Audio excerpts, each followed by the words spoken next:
ขอโทษนะแล้วผมเห็นไอ้เสากันเนี่ยมันมีเหมือนบันไดขึ้นไปอ่ะเคยไหมต้องอยู่กันอย่างนั้นสูงที่สุดอย่างเงี้ยเคยครับแล้วก็ปกติเนี่ยเราต้องปีนขึ้นไปดูด้วยจุดสูงสุดบนนั้นเท่าไหร่อ่ะประมาณ80เมตรประมาณนี้โอ้โหว้าวคุณแก๊ปเก่งมากเลยนี่โชคดีมากครับที่ไทยออยล์มีแก๊ปเพราะว่าเวลาจะสั่งอาหารหรือว่าจะสั่งเรียกรถเนี่ยก็มีแก๊ปคนละแก๊ปคนละแบบอย่าลืมนะครับตอนนี้มีคูปองเดี๋ยว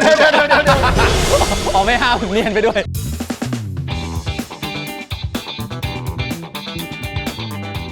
ยแนวอาชีพวิศวกรเคมีที่ไทยออยล์ครับที่เราต้องลงรายละเอียดว่าที่ไทยออยล์เนี่ยเพราะว่าคนที่จบวิศวะเคมีเนี่ยจริงๆมันไปทำงานได้หลายสายแต่ถ้าเป็นที่ไทยออยล์เนี่ยน่าจะเกี่ยวกับพวกปิโตรเคมีซึ่งตอนนี้อยู่ที่ศรีราชานะครับแล้วก็ข้างหลังเนี่ยมันเรียกว่ามืออาชีพกำลังทำงานอยู่เราไม่รู้เรื่องหรอกเรียกผู้รู้มาไหมดีครับ ขอเชิญน้องแก๊ปครับน้องแก๊ปครับรบกวนด้วยครับสวัสดีครับแนะนำตัวนิดนึงครับก็ชื่อแก๊ปนะครับณัฐนัยวณิชวรสกุลเป็นวิศวกรการผลิตที่ไทยออยล์นะครับตอนนี้ก็เราอยู่กันที่คอนโทรลรูมของส่วนลาบิกส์นะครับเป็นเหมือนบริษัทลูกของไทยออยล์ส่วนหนึ่งนะครับที่ทำหน้าที่ในการผลิตสารตั้งต้นสำหรับผลิตภัณฑ์ซักล้างครับซักล้างนี้ต้องใช้ห้อ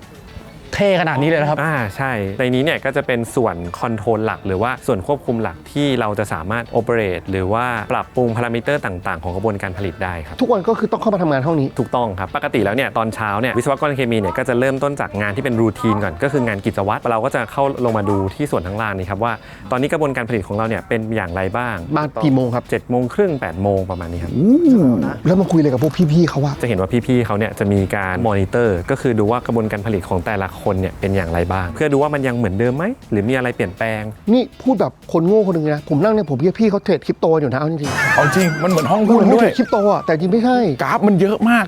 กแล้วก็มีสีแบบต่างๆเยอะมากซึ่งพวกเราดูไม่ออกแน่นอนทุกคนในห้องนี้ต้องเป็นวิศวกรเคมีไหมครับไม่ครับพี่โอเปอเรเตอร์เนี่ยส่วนใหญ่เขาจะจบมาทางสายอาชีพครับพอหลังจากเข้ามาที่นี่เนี่ยเราก็จะมีเหมือนเป็นการติวเข้มเกี่ยวกับกระบวนการต่างๆยกตัวอย่างเช่นพี่ๆทางฝั่งนี้เนี่ยเขาก็จะเป็นผู้เชี่ยวชาญเกี่ยวกับเรื่องของกระบวนการในการผลิตสารตั้งต้นสำหรับผลิตภัณฑ์ซักล้างไทยออยล์มีซักล้างด้วยครับมีครับสารซักล้างมีอะไรครับน้ำยาล้างจานอย่างนี้ก็รวมไหมครับใช่หรือยกตัวอย่างเช่นผงซักฟอกแบบนี้ก็ได้ครับผงซักฟอกเนี่ยถ้าทุกคนลองไปพลิกดูด้านหลังครับมันจะมีการใส่สารตัวหนึ่งเรียกว่าลีเนียร์แอลคิวเบนซีนซึ่งมันก็คือสารซักล้างที่เราว่ากันนี่แหละโอเคก็คือสารตัวหนึ่งแหละมีวงเล็บชื่อเล่นว่าไทยออยล์แม่ไม่มีเนาะสมองผมลอยไปแล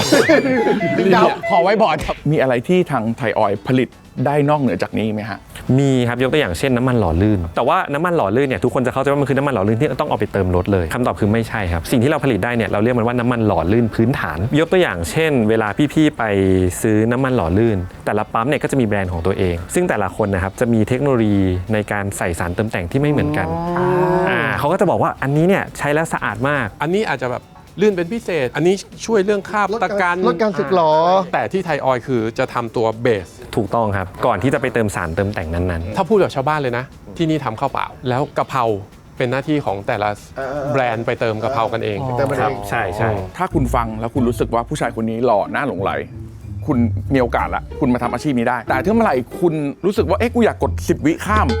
อันเนี้ยอาจจะไม่ใช่ทางของคุณละแต่ก็ดูกันไปต่อได้เพราะวันนี้ได้โอกาสมาที่ห้องนี้ของที่ไทยออยล์บอกกันเลยนะว่าที่นี่เขาจะต้องบังคับให้ใส่เสื้อเข้ามามียึดโทรศัพท์คุณด้วยทำไมต้องยึดโทรศัพท์เพราะว่าเรากลัวมันอาจจะเป็นสื่อส่งผลทำให้กระทบต่อกระบวนการผลิตครับแล้วก็ป้องกันในเรื่องของการเอาแบตเตอรี่ต่างๆเข้ามาด้วยซึ่งอาจจะเกิดการระเบิดหรือเกิดประกายไฟได้อันนี้ลงมาตอนเช้าถึงกี่โมงครับอยู่ห้องนี้นานไหมก็อยู่ประมาณสักชั่วโมง1 ชั่วโมงครึ่งจริงๆแล้วแต่ว่าณวันนั้นเนี่ยกระบวนการผลิตปกติแค่ไหนถ้าปกติเนี่ยเราก็ไม่ต้องปรับอะไรเยอะแต่ถ้ามันไม่ปกติเนี่ยแหละก็จะต้องเริ่มปรับปรุงต้องปรับนู่นปรับนี่ค่อนข้างเยอะครับอะไรบ้างที่จะทำให้มันเกิดความไม่ปกติผมยกตัวอย่างเช่นฝนฟ้าคะนองแล้วกันเวลาฝนตกเนี่ยมันจะทำให้อุณหภูมิในโปรเซสเนี่ยเย็นลงเราก็ต้องปรับอุณหภูมิชดเชยขึ้นไปในลักษณะประมาณนี้ครับนี่คือผลที่ผมเข้ามาแล้วผมเห็นอันนี้นี่เวเทอร์แมปเหรอใช่เพราะมันมีผลต่อการผลิตเพราะว่าฝนตกมันได้อากาศเย็นทีนี้พออยู่ตรงนี้ชั่วโมงกว่าแล้วไงต่อก็จะออกไปเดินดูข้างนอกครับว่ากระบวนการผลิตของเราเนี่ยเป็นยังไงบ้างก็ไปดูแพลนไปดูไซต์จริงๆซึ่งอันนี้ก็จะแล้วแต่ละว่าวันนั้นจะเป็นต้องลงไหมยกตัวอย่างเช่นพอดีวันนั้นเนี่ย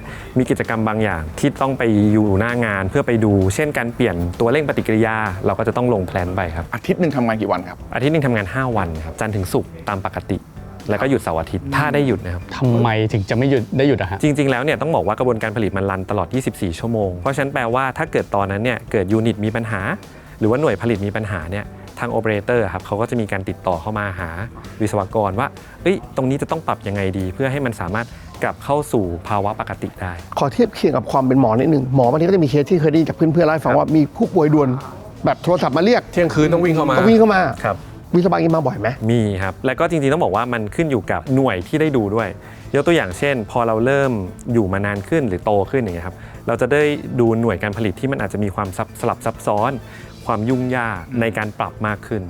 เพราะฉะนั้นเนี่ยกระบวนการก็มีสิทธิ์ที่จะมีปัญหามากขึ้น ถามเพิ่มเติมมีจอเหมือนสังเกตทุกรอบเลยนะ ครับ ของแพลนเลยอ่ะอันนี้คือสำหรับอะไรครับ จอเขาก็จะดูความเป็นไปข้างนอกนะครับเพราะว่าถ้าพี่ๆเห็นเนี่ยสังเกตว่าห้องคอนโทรลรูมเนี่ยมันเป็นห้องปิดเราไม่สามารถเห็นความปกติข้างนอกได้เลยว่าเป็นยังไงบ้างยกตัวอย่างเช่นจอทางด้านขวามันจะเห็นมีเสาที่เป็นแท่งๆขึ้นมา ซึ่งเสานั้นนะครับสามารถดูได้ว่ามันมีควันมีอะไรออกมาไหม เราไม่อยากให้มีควันโผล่ออกมาอย่างนี้ใช่ไหมครับ ใช่ครับถูกต้อง ไม่กลัวตรงนี้นานดีกว่าเราไปโซนอื่นเราไปตรงไหนตอนนี้ เดี๋ยวเราจะไปเดินดูในแพลนครับว่าในแพลนเนี่ยเป็นอย่างไรบ้าง ความสงสัยแรกครับ เดินผ่านมาตรงนี้ชั้นวางบอม บอมนี้ไม่ใช่ระเบิดนะครับแต่ว่าบอมนี้เนี่ยมันคือตัวนี้ครับมันคืออุปกรณ์ในการเก็บแซมเปิลปกติแล้วว่าถ้าเวลาเราเก็บแซมเปิลหรือว่าเก็บตัวอย่างครับของเนี่ยมันจะไหลอยู่ในท่อใช่ไหมครับมันก็จะมีเหมือนเป็นจุดเก็บหรือเป็นวาล์วออกมา ซึ่งเราเนี่ยก็สามารถที่จะเอาตัวเนี้ยไปเสียบแล้วก็เปิดวาล์วของเนี่ยก็จะไหลจากท่อเข้ามาในนี้เราก็ปิดวาล์วตัวนี้ไว้หลังจากนั้นเราก็จะเอาอุปกรณ์ตัวเนี้ยครับไปส่งให้ทาง lab หรือว่าห้องปฏิบัติการเพื่อที่เขาจะได้เทส quality แล้วก็คุณภาพต่างๆว่าของชิ้นนี้เนี่ยที่อยู่ในเนี้ยมีค่าต่างๆเป็นอย่างไรบ้าง แล้วพอเขาคลีนเสร็จก็มาเก็บไปตรงทิ้งเหล่านี้ ถูกต้องครับ คุณแก๊ปเก่งมากเลยนี่โชคดีมากครับที่ไทยออยล์มีแก๊ปเพราะว่าเวลาจะสั่งอาหารหรือว่าจะสั่งเรียกรถเนี่ยก็มีแก๊ป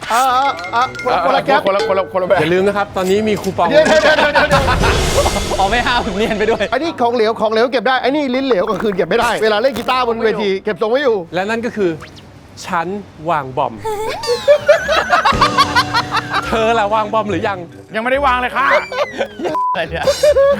ที่นี่คืออะไรครับ ที่นี่คือแพลนจริงๆครับของลาบิกครับก็คือแพลนที่ทำหน้าที่ในการผลิตสารตั้งต้นสำหรับตัวผลิตภัณฑ์ซักล้าง หมดนี่เลยเหรอ หมดหนี่เลยครับ แค่เพื่อผงซักฟอก ซึ่งยังไม่ได้ผลซักฟอกด้วยนะครับ เป็นแค่สารตัวหนึ่งที่เอาไปทำผงซักฟอก ถูกต้องใช่แล้ว ผมกำลังพูดถึงโรงเนี่ยพอบอกว่าแพลนเนี่ยเรากำลังมีหลายๆโรงหรือจริงๆทั้งหมดมันคือทำงานเป็นอันหนึ่งอันเดียวกัน ทั้งหมดทำงานซิงโครไนซ์กันเพื่อให้ได้สิ่งที่เราต้องการออกมา ซึ่งมันก็ต้องมีจุดเริ่มต้นกับจุดที่เป็นจุดจบ นี่แต่เห็นมีอีกหนึ่งท่านอยู่ตรงนี้ สวัสดีครับผมเอสนะครับเป็นโอเปอเรเตอร์ของที่ไทยออยล์ครับ อย่างที่ทำงานร่วมกันยังไงอะ ก็ปกติถ้าพี่ๆเห็นจากห้องคอนโทรลรูมเมื่อกี้เนี่ยโอเปอเรเตอร์เนี่ยก็จะมีทั้งโอเปอเรเตอร์ที่เขานั่งแผงกับโอเปอเรเตอร์ที่เขาต้องอยู่ข้างนอกเรียกว่าเป็นเหมือน outside operator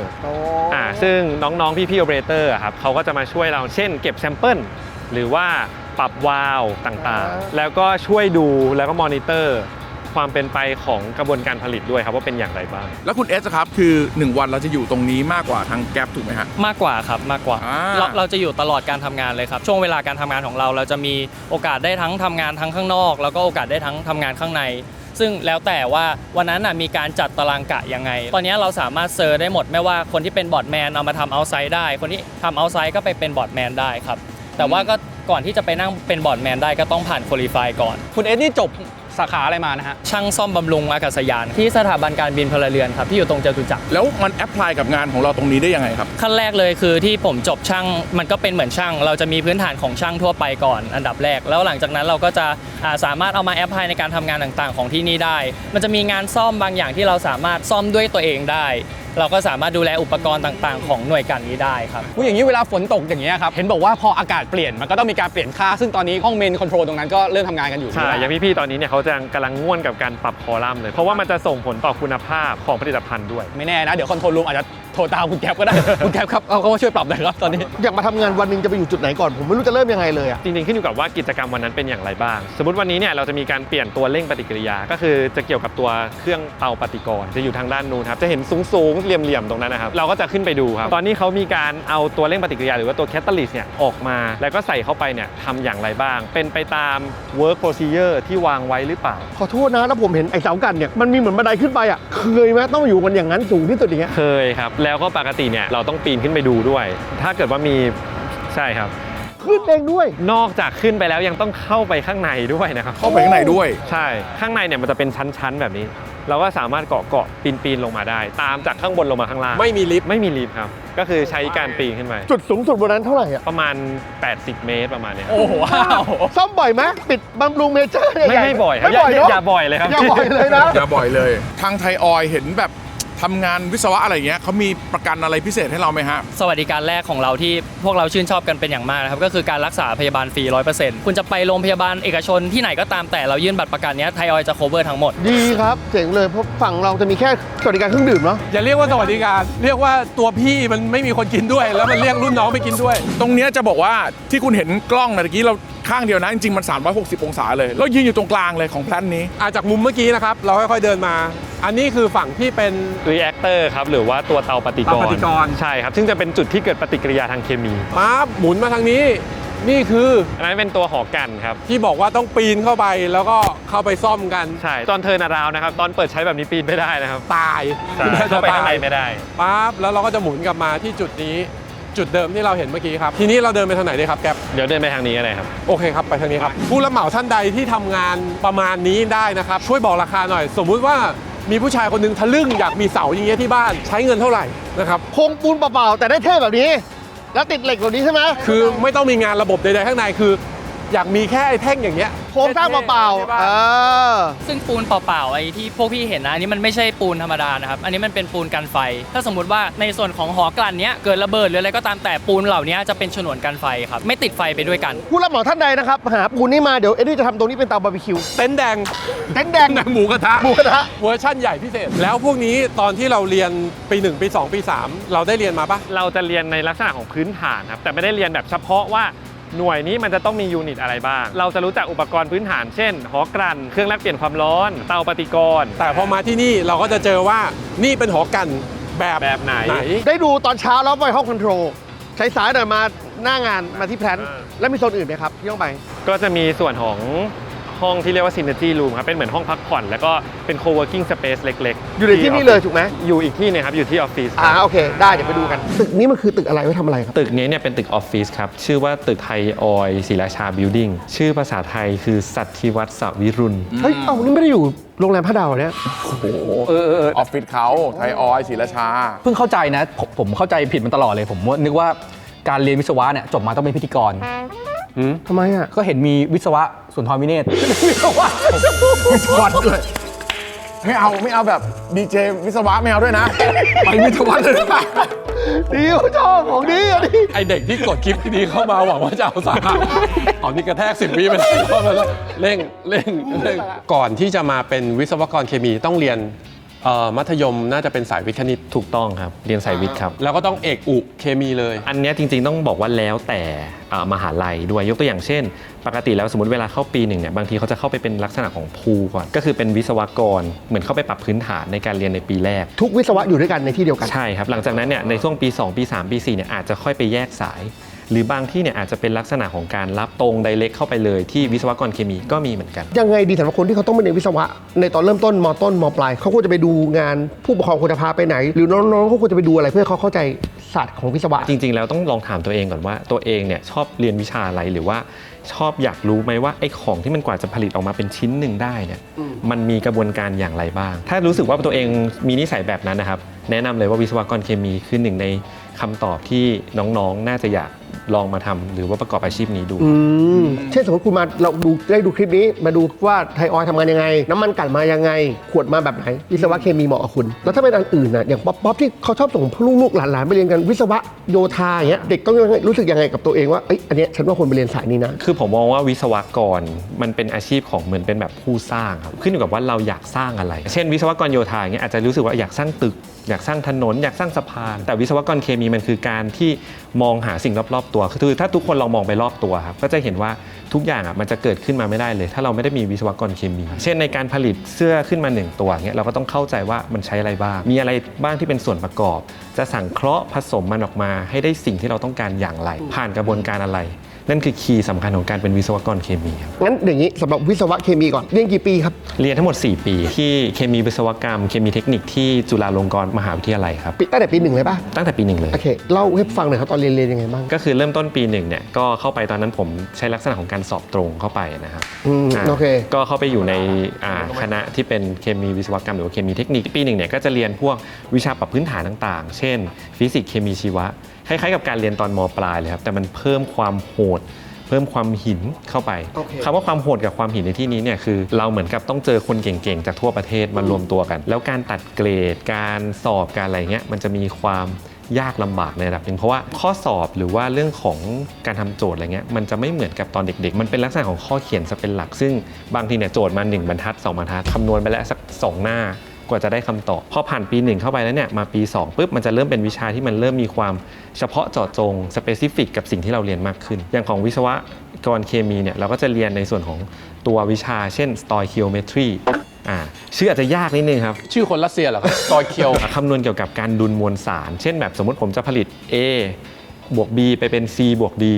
มันจะต้องใส่ A B ให้ได้ CD ออกมาเท่าไหร่ ซึ่งมันก็จะเริ่มมีเรื่องของปฏิกิริยาเคมีต้องมีการคำนวณอะไรต่างๆเข้ามาด้วย แล้วก็จะมีเรื่องของการเรียน material ต่างๆ วัสดุแบบนี้มันมีคุณสมบัติยังไงพลาสติกไม้อะไรอย่างเงี้ยครับมันจะเริ่มแบบเจาะลึกลงไปในรายละเอียดเรื่อยๆคือเราจะต้องเข้าใจลักษณะพื้นฐานของวัสดุแต่ละแบบ ซึ่งลงไปถึงโมเลกุลมันเลยอย่างนี้ป่ะ ใช่ครับถูกต้องแล้วมันก็จะมีการคำนวณอะไรต่างๆ ยกตัวอย่างนะครับเช่นแบบโลหะเงี้ยเราต้องมองเข้าไปว่าแบบไอการจัดเรียงอิเล็กตรอนที่มันอยู่ในเนื้อโลหะมันเป็นยังไงมันจะส่งผลต่อลักษณะความแข็งของเหล็กชิ้นนั้นยังไงอะไรเงี้ยปกติเราไม่เคยลองเลยเราก็มองว่าเหล็กก็คือเหล็กแต่อันเนี้ยมันคือการมองลงไปในแบบเลเยอร์ที่มันแบบตาเรามองไม่เห็น ทำไมเหล็กชิ้นนี้ถึงบางทำไมเหล็กชิ้นนี้ถึงหนา อันนั้นน่าจะเกี่ยวกับการตัด อ๋อเหรอ แบ่งเองแล้วกันนะพี่อาจจะไม่ต้องเรียนที่นี่ก็ได้ อันนี้ปี 2 แล้ว ปี 3อะครับ ปี 3เนี่ยวิชาก็จะเริ่มดีฟลงไปอีกเราจะเริ่มมาดูเรื่องของการพวกกลศาสตร์ของไหลเพราะว่าในกระบวนการผลิตเนี่ยยกตัวอย่างเช่นโรงกลั่นน้ำมันก็จะมีน้ำมันไหลในท่อใช่ไหมครับเราก็ต้องมานั่งคำนวณแล้วว่าไอการที่มันของมันไหลไปเนี่ยมันมีแบบความดันตกคร่อมหรือว่า pressure drop เนี่ยอยู่เท่าไหร่ซึ่งนอกจากนี้แล้วเนี่ยมันก็จะมีวิชาเช่น เรื่องของการแลกเปลี่ยนมวลสารและความร้อนคือในกระบวนการผลิตนะครับแน่นอนว่าเราจะต้องมีการใช้ความร้อนและเชื้อเพลิงมายกตัวอย่างเช่นหอกลั่นน้ำมันเราจะกลั่นน้ำมันให้มันเป็นแต่ละส่วน A B C D ได้เนี่ยมันต้องเติมเหมือนเชื้อเพลิงเข้าไปข้างล่างเพื่อทำให้น้ำมันเนี่ยมันเกิดการระเหยเพราะฉะนั้นพอมันมีเรื่องของแบบเนี้ยเราก็เลยต้องเข้าใจว่าไอการแลกเปลี่ยนความร้อนจากจุดหนึ่งไปอีกจุดหนึ่งเนี่ยมันทำยังไงเพื่อที่จะสามารถคำนวณออกมาเป็นอุปกรณ์ที่ใช้ในโรงกลั่นได้ อันนี้คือปี 3 ฟังแล้วเนื้อหาเข้มข้นมาก ปี 4 ปี 4 ละ ปี 4 คือการบูรณาการทั้งหมดเข้าด้วยกันยกตัวอย่างเช่นเราเนี่ยคำนวณมาแล้วเป็นแบบแต่ละเครื่องเข้าใจพื้นฐานแล้วว่าของไหลมาไหลยังไงเราจะมาประกอบทุกสิ่งเข้าด้วยกันเหมือนเป็นจิ๊กซอว์สร้างออกมาเป็นแพลน1แพลนที่เริ่มต้นตั้งแต่สารตั้งต้นไปจนเป็นผลิตภัณฑ์ผ่านกระบวนการต่างๆอะไรบ้าง โอเค 1 เรียนพื้นฐานทั้งหมด 2 3 เริ่มเรียนรายละเอียด 4ทำให้เห็นเป็นโครงสร้างอันหนึ่งก่อสร้างขึ้นมาอันหนึ่งระหว่างเรียน 4 ปีอะมีได้ไปแบบทัศนศึกษาป่ะ มีครับ เขาพาไปนี่ไหมปี 1ต้องไปที่นี่ปี 2 ไปฝึกงานที่นี่มีอย่างงี้ไหมฮะ มีครับอย่างของผมจริงๆต้องบอกว่ามันเป็นเหมือนโชคชะตาอะไรบางอย่างเพราะว่าปี 4มาทัศนศึกษาที่นี่แต่ว่าตอนนั้นนะครับมันเป็นช่วงแบบประมาณ 7-8 ปีที่แล้วซึ่งยังไม่ได้มีการสร้างออฟฟิศอันใหม่นี้ขึ้นมาถ้าพี่สังเกตเห็นว่ามันค่อนข้างใหม่ซึ่งการฝึกงานปกติแล้วเด็กๆที่เรียนวิศวกรเคมีเนี่ยก็จะโดนส่งไปฝึกตามแต่ละโรงงานซึ่งแต่ละโรงงานเนี่ยก็จะมีกระบวนการผลิตที่ไม่เหมือนกันเนื้อหาหรือว่าสิ่งที่ได้เนี่ยก็อาจจะมีความแตกต่างกันขึ้นอยู่กับแต่ละบุคคล แล้วในวงการเนี้ยครับดีมานด์มันเยอะไหมครับหมายความว่าเราจบออกมาแล้วสมมุติเราเป็นวิศวะ1 คนเลยจากมหาลัยอะไรก็ไม่รู้เนี่ยมันมีงานรองรับแบบเยอะมากๆไหมเป็นที่ต้องการเยอะไหมครับ จริงๆผมมองว่าในเรื่องของดีมานด์ก็ยังเป็นที่ต้องการนะครับเพียงแต่ว่าขึ้นอยู่กับว่ามันเป็นโรงงานหรือว่าเป็นแพลนหน้าตาลักษณะแบบไหนเช่นเป็นโรงกลั่นหรือเป็นโรงปิโตรเคมีหรือว่าเป็นเคมีภัณฑ์อื่นๆเพราะฉะนั้นถ้าบอกว่าดีมานด์เนี่ยก็ยังมีครับน้องๆที่มาเรียนเนี่ยก็ยังสามารถที่จะหางานได้ยกตัวอย่างเช่นรุ่นของแก๊ปที่จบจากวิศวะเคมีจุฬามา พอจะทราบไหมว่าเพื่อนๆได้งานกันหมดไหมได้งานกั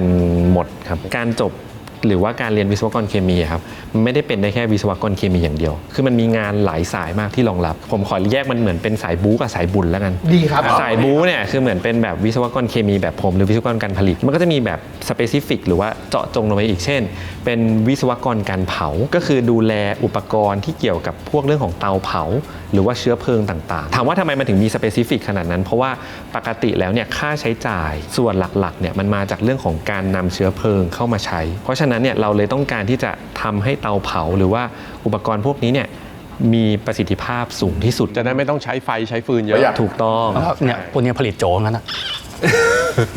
มาเวนี้แล้วมาเวนี้แล้ว จะว่าไป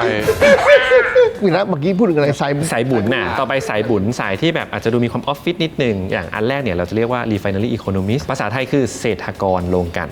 ก็คือเหมือนคนที่ดูว่า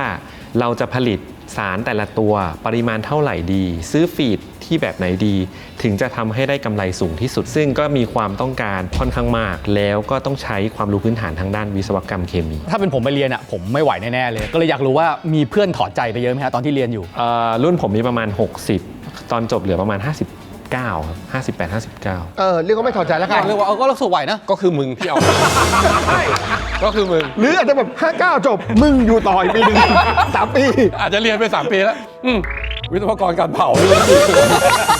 เวลาเราคุยกับหมอบางทีเขาจบพื้นฐาน 4 ปี 5 ปีเนี่ยแต่เขาไม่จบตรงนั้นเพราะเขาต้องไปเรียนด้านอื่นต่อไปศึกษาด้านอื่นต่อ มันมีไหมที่ 4 ปีแล้วต้องไปเรียนเฉพาะทางมีไหมหรือไม่ต้องเลย 4 ปีสามารถเข้าทุกที่ได้ละ จริง ๆ 4 ปีก็เข้ามาทำงานได้แล้ว คือความรู้ที่ได้มาจากตอนปตรีก็คือค่อนข้างเพียงพอแล้ว แต่คนที่อาจจะไปต่อเฉพาะทางเนี่ยเขาอาจจะอยากเป็นในส่วนของเช่น นักวิจัยที่ต้องการจะวิจัยเรื่องใดเรื่องหนึ่งแบบลงไปในรายละเอียดมากขึ้น เขาก็จะเริ่มมีการไปเรียนต่อในปโทแล้วก็ปเอก จบเรื่องงานไปแล้ว แล้วก็เรื่องเรียนมาแล้ว ต่อไปเป็นเรื่องของสวัสดิการครับว่า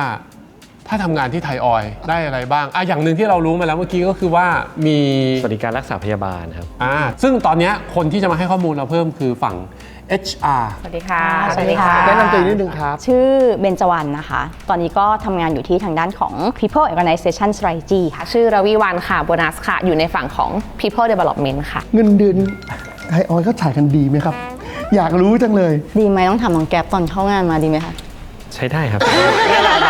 ยอดเยี่ยมยอดเยี่ยม ไม่ลำบากค่ะ ต้องบอกว่าเราเป็นแพ็กเกจละกันเนาะแพ็กเกจเดียวรวมถ้าเกิดน้องๆเริ่มงานใหม่อย่างเงี้ยค่ะปริญญาตรีก็ 40,000 อัพอย่างเงี้ยค่ะปริญญาโทก็ 40,000 ปลายๆอะไรประมาณ ชั นี้ ดเจนนะนี่ชัดเจนเลย แล้วอย่างนี้คุณแก๊ปนี่ทำงานมากี่ปีแล้วนะฮะ ตอนนี้เข้าปีที่ 8 ครับ เขาปีที่8อุ้ยอย่างนี้อัตราการเติบโตดีไหมฮะ ค่อนข้างดีนะคะ จริงๆเรามีเขาเรียกว่าเส้น talent เนาะมันก็จะมีการอัดฉีด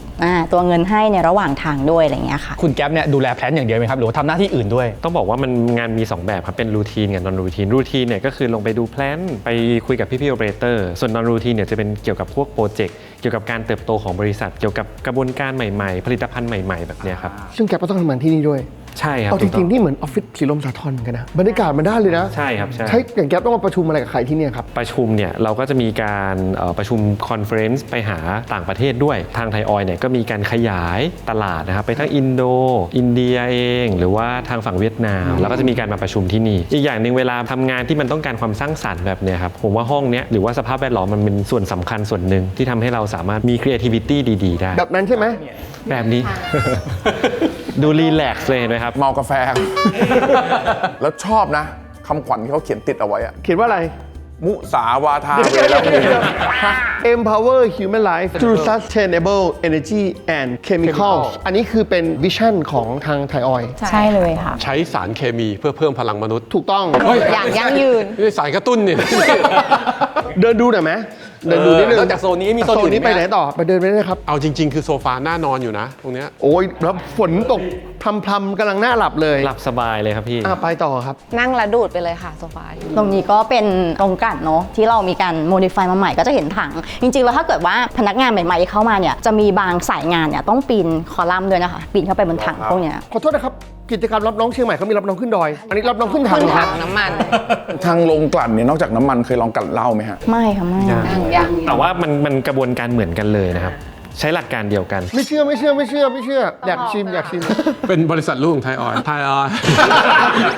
อร่อย ลิ้น อันนี้ปกติก็จะเป็นโซนทำงานครับ มาใช้ไอเดียคุยกันอะไรอย่างเงี้ยค่ะ ช้าก่อน อันนี้คือห้องนอนเหรอครับ แนปพอตค่ะ สำหรับคนที่แบบเหนื่อยล้าอยากจะมาพักสายตาพักผ่อนช่วงกลางวันอะไรอย่างเงี้ยค่ะก็สามารถสแกน QR code แล้วก็จองห้องนอนตรงนี้ได้เลย ใช้ได้ครั้งละไม่เกิน 20 นาทีอ้าวคุณจะอ้าวทำไมล่ะ เกิดใครมา 8 โมงเช้ากูเข้าแนปพอร์ตกูอยู่ยาวเลย 5 โมงเย็นแล้วกูกลับบ้าน เจ๊งนะ บริษัทเจ๊งอยู่ แล้วก็นี่อันหนึ่งเมื่อกี้ผมเห็น ห้องเก็บเสียงเหรอ เก็บเสียงนี่ไม่เชื่อดูเอามาอันนี้ ฮัลโหล ได้ยินไหม เช็ค เป็นไงบ้างเป็นไงบ้าง เนี่ยต้องถามข้างนอกสิ ไม่ได้ เราคุยกันเดี๋ยวเราได้ยินอยู่แล้ว ไม่มีตังค์เลยช่วงนี้ ยังไม่รวย อันนี้จะเป็นห้องแบบสำหรับคนที่ต้องการสมาธิในการประชุมหรือในการคิดงานก็จะแบบมาเดี่ยวๆตรงนี้ได้เลย แล้วที่นี่มีแบบ ฟิตเนสสระว่ายน้ำอะไรขนาดนั้นเลยไหมครับ สระว่ายน้ำอาจจะไม่มีแต่ฟิตเนสมีค่ะ เดินไปตรงเนี้ยก็จะมีฟิตเนส1 อันและนอกจากนี้เนี่ยก็มีเหมือนเป็นไทยออยล์เป็นสปอร์ตคอมเพล็กซ์เลยเรียกว่าไทยออยล์คลับครับซึ่งในนั้นก็จะมีทั้งแบดมินตันเทนนิสบาสเกตบอลฟุตบอลสระว่ายน้ำฟิตเนส พนักงานและครอบครัวที่เป็นสมาชิกใช้ได้ โอ้นอกจากวิศวะเคมีรับอย่างอื่นไหมครับรับตลกไหมครับ จริงๆเราเปิดรับพนักงานค่อนข้างเยอะนะคะเพราะว่าเรามีการหา business model ใหม่ๆ ต่อยอดเหมือนกันจริงเราเป็นโรงกลั่นมาค่อนข้างนานและ60 กว่าปีนะคะแล้วก็พยายามที่จะหาธุรกิจใหม่ๆด้วยว่าจะเป็นพวก new S curve เนอะหรือว่าเป็นเรื่องของเคมีภัณฑ์ต่างๆอะไรเงี้ยค่ะก็จะแบบขยายขึ้นเรื่อยๆเพราะนั้นวิศวกรเองเนี่ยไม่ได้รับแค่เคมีคอลมาทำแค่โรงกลั่นอย่างเดียวจริงเคมีคอลสามารถทำได้หลายเชนของเราเลยค่ะ ปีหนึ่งอะครับรับคนใหม่ๆสักปีละกี่คนฮะ อยู่ที่ประมาณ 150 ถึง 200 คน เมื่อก่อนสเกลก็คือการกลั่นแล้วก็ใช้คนค่อนข้างจะ minimize manpower แต่ตอนนี้เราแบบมีการขยายกำลังการกลั่นมากขึ้นเพราะว่าเราจะมีโครงการใหญ่ CP ก็เป็นโครงการที่เราจะแบบต่อยอดกำลังการผลิตเพิ่มขึ้นจากเดิมอีกเท่าตัวอะไรอย่างเงี้ยค่ะเพราะฉะนั้นเองก็ต้องมีกำลังคนที่จะมารันตรงนี้ด้วยค่ะ ตอนแรกพูดถึงไทยออยล์จะคิดถึงพวกวิศวะอย่างเคมีตำแหน่งอื่นที่รับมีอะไรบ้างฮะ ไฟฟ้าเมคานิกอะไรอย่างเงี้ยค่ะ เครื่องกลแล้วก็อินสตรูเมนต์อันเนี้ยรับค่อนข้างเยอะ ใช่สายที่เป็นพวก business development BD ก็รับค่อนข้างเยอะ commercial ต่างๆรวมทั้งพวกเขาเรียก S curve ก็คือไปหาธุรกิจใหม่ๆเนี่ยพวก explorer พวกเนี้ยก็รับเยอะค่ะ มีทั้งออฟฟิศที่นี่และกรุงเทพด้วยอย่างนี้ป่ะครับ ค่ะมีที่กรุงเทพด้วยค่ะ แต่ถ้าใคร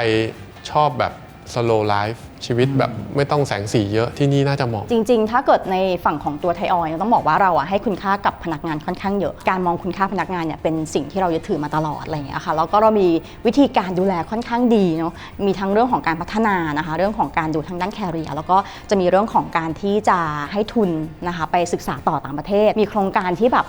เป็นสิ่งที่เราภูมิใจมากเขาเรียกว่าเป็น well being ก็คือเป็นเรื่องของการดูแลความสุขของพนักงานนะคะนอกจากทำให้เขาเก่งนะคะทำให้เขามีความชำนาญแล้วเนี่ยก็จะมีเรื่องของการดูแลสภาพจิตใจสภาพร่างกายนะคะเรื่องของการเงินแล้วก็สังคมต่างๆจะอยู่ในโปรแกรม well being เราเรียกว่าเป็น5 สุข เรามองเป็น 2 มุมค่ะมุมความรู้กับมุมคุณภาพชีวิตเรามีโครงการ5 สุขสุขแรกสุขกายดูแลสุขภาพร่างกายให้มีความแข็งแรงมีสุขใจค่ะดูแล mental health มีพื้นที่มีแอปพลิเคชันให้เยียวยาจิตใจในวันที่เราหมดไฟเราท้อแท้มีปัญหาเรื่องใจบางอย่างเรามีแอปให้แล้วก็มี user ให้พนักงานเข้าไปลองใช้อยากพบเป็นคุณหมอลองปรึกษาในเรื่องต่างๆสามารถเลือกหัวข้อได้นัดเวลาได้เป็นส่วนตัวเป็นเทเลเรามีสุขเงินเป็น flexible benefit พนักงานสามารถบริหารจัดการสวัสดิการตัวเองได้ตามความเหมาะสมใครที่มองว่าวันลาปีนี้ใช้ไม่หมดอยากจะเทรดเป็นนู่นเป็นนี่สามารถทำได้พอเทรดมาจะได้เป็นเงินมาไปซื้อฟิตเนสเพิ่มเติมไปซื้อประกันชีวิตอยากได้วิตามินความสวยความงามทำได้หมดตั๋วเครื่องบินก็ได้ ใช่ จองโรงแรมที่พักท่องเที่ยวอะไรอย่างเงี้ยก็มาเบิกได้เรามีสุขสังคมเรามีแพลตฟอร์มให้พนักงานได้ใกล้กันมากขึ้นชิดแชทกันมากขึ้นผ่านแซบแจมเป็นแพลตฟอร์มที่นอกจากการคุยเรื่องงานสามารถคุยเรื่องอื่นได้เป็น marketplace อยากแจมกับใครก็ลองดู แต่มันน่าจะยากไหมที่นี่ผู้ชายน่าจะเยอะนะครับเข้าไปก็คงแบบสวัสดีครับผมโสดผมก็โสดครับ ผมก็โสดครับผมก็โสดครับ งั้นตอนเย็นกินเบียร์กันไหมครับ จบ สุดท้ายเป็นสุขชื่นชมค่ะเป็นพื้นที่ให้พนักงานมีโอกาสได้ชื่นชมกันในโอกาสต่างๆเรียนรู้การเป็นผู้ให้ด้วยจะเหมือนเป็นการขอบคุณบางทีเราแบบต่อหน้าเราจะเขินใช่ไหมว่าแบบวันนี้ช่วยเราในการประชุมหรือว่าพูดแบบได้ดีมากแต่เราก็แบบเปลี่ยนเป็นแอปให้ก็ชื่นชมว่าวันนี้พี่โค้ดแบบได้ใจเรามากเลยพี่โค้ดยอดเยี่ยมมากเลยตอบคำถามแก้ปัญหาเก็บหัวใจไปแลกเป็นรีดีมเป็นของได้ทั้งหมดนี้ก็เพื่อส่งเสริมความเป็นอยู่ที่ดีขึ้นของพนักงานให้พนักงานมีความสุขให้องค์กรมีความสุขเราจะมีสโลแกนของเราปีนี้ค่ะ Happy Employee Happy Company อ้าวท้ายๆก่อนเดี๋ยวเขาฝากร้านฝากเลยอันนี้ฝากแพลนได้ไหมฝากเลยมาไทยออยล์ต้องฝากอะไรฝากถึงองค์กรหน่อยได้ไหมครับเชิญชวนแล้วกันนะคะน้องๆที่สนใจอยากจะเข้ามาเรียนรู้เนอะแล้วก็อยากมาเป็นส่วนหนึ่งของไทยออยล์นะคะตอนนี้เราก็มีเรื่องของการที่จะพัฒนาต่อยอดเนอะเรื่องของการนำนวัตกรรมนะคะมาสร้างผลิตภัณฑ์ที่หลากหลายนะคะแล้วก็มีกระบวนการผลิตที่เป็นมิตรกับสิ่งแวดล้อมแล้วก็เพื่อพัฒนาสังคมแล้วก็ประเทศชาตินี่ก็เป็นสโลแกนที่เรายึดถือนะคะแล้วก็คิดว่ามาอยู่ที่นี่เนี่ยทุกคนจะได้ประสบการณ์ที่ดีอย่างแน่นอนต้องบอกว่าเป็นบริษัทที่เราอยากมาดูจริงๆเพราะว่าตั้งแต่เด็กๆเลยเนาะมีแต่คนแบบอยากเข้ามาไทยทำงานไทยออยล์โรงกลั่นทำงานกันยังไงวันนี้ได้มาต้องขอบคุณทีมงานทุกคนมากๆนะครับขอบคุณครับและขอบคุณไทยออยล์วันนี้ลาไปก่อนครับสวัสดีครับ